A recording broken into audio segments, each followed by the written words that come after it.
Bad boy for life.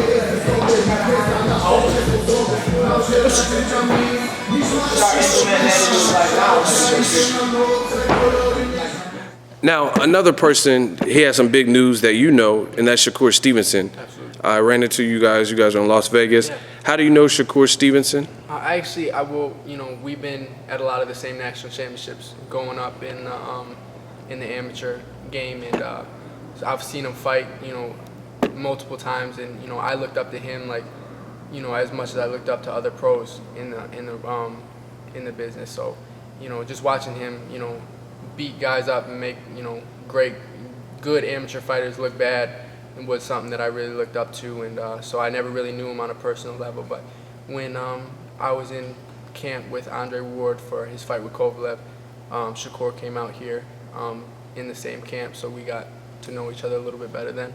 Oh, nice. Now, he just signed a deal with Bob Arum's Top Rank. What do you think of that? He's turning pro, and he's with I'm happy for him, man. A lot of young fighters are signing with Top Rank right now, and that's good. They're doing a lot of good things, and I'm happy for him. Nice. Now, as far as you turning pro, do you have kind of a projected date, or are you still just kind of? I'd like to turn pro, on my 18th birthday. I feel like at the end of the day, this year will be my last. Whatever I do as an amateur this year, that'll be the last thing that I do. And when I'm 18, March 24th, I'll be looking to have already signed with somebody and be ready to, do my pro debut by then. Okay. And what's it like just being in the Virgil Hunter gym? We had Quill in here, yeah. Andres from Farah now, Khan. Yeah. It's great just being able to have mentors, people that I would call my mentors that, help me. Yeah, I seen Khan. He was in the ring with you. He's giving you some tips?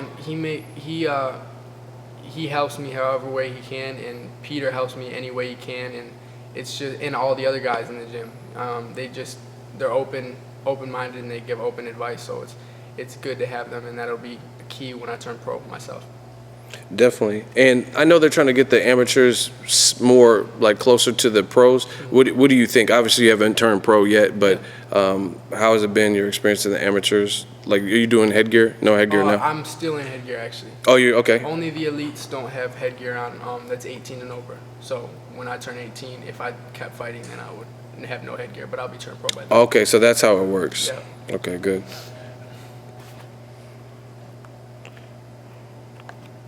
Now, another person that was just recently in the gym was Nate Diaz. Yeah. What were your thoughts on Nate Diaz? That was your first time meeting him? That was my first time meeting him. He's a really cool guy and really humble guy. You wouldn't know he's as big as he is. Just meeting him, he's a real humble dude, and he's a good hard worker, and I admired that about him.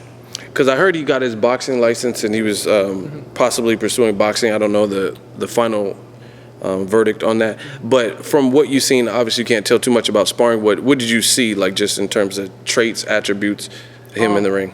You know what, man, I definitely think that if he turned pro, he could, if not turned pro, but if he started boxing at a pro level, there was nothing that I could see that he wouldn't go far. Yeah, he looked pretty big. I seen the picture of you and him and Khan next to him. He throws a lot of punches. He's very active, and he works like a dog. So, coming off of doing 5-minute rounds and then coming into 3-minute rounds, you really can put something on there. So I wouldn't see anything that wouldn't make him successful. Definitely. Did you get to see the Conor McGregor fights? I watched the highlights of, like, the endings and, the different stuff. So I saw, you know, him stop Conor, and then I also saw like the highlights of him. Got you. Beating Conor. So. Would you like to see a rematch? I'm not a huge UFC guy, but now that I know Nate, and then I'm starting to, you know, see Conor and, you know, see his antics and starting to, you know, he's starting to make a lot more noise. So now that I've seen both of them, I would definitely Check watch it out and for stuff. sure. Now, what is it? I've seen a lot of UFC fighters. It looks like they're looking to come into boxing. Yeah. Like Jose Aldo, Conor McGregor is applying for his license, Nate Diaz. What is it about boxing that you think is attracting people? Money, I think. I think that Floyd and, you know, saying this stuff about Conor, I think it opened a lot of, you know, talking about the fight and all that stuff. That fight, everyone knows that would generate money. So if Floyd and Conor aren't going to get it done, then maybe someone else can come in and get it done with a good boxer. Think about if Nate Diaz fought Canelo Alvarez, or, you know what I mean, things like that. Anybody else can do it too. So it's basically whoever beats someone to it. So they're thinking, I can get that opportunity as well, and I can get my boxing license, because I'm sure a lot of boxers would love to have that opportunity, to have that spectacle of seeing a UFC fighter fight a boxer. So. Definitely.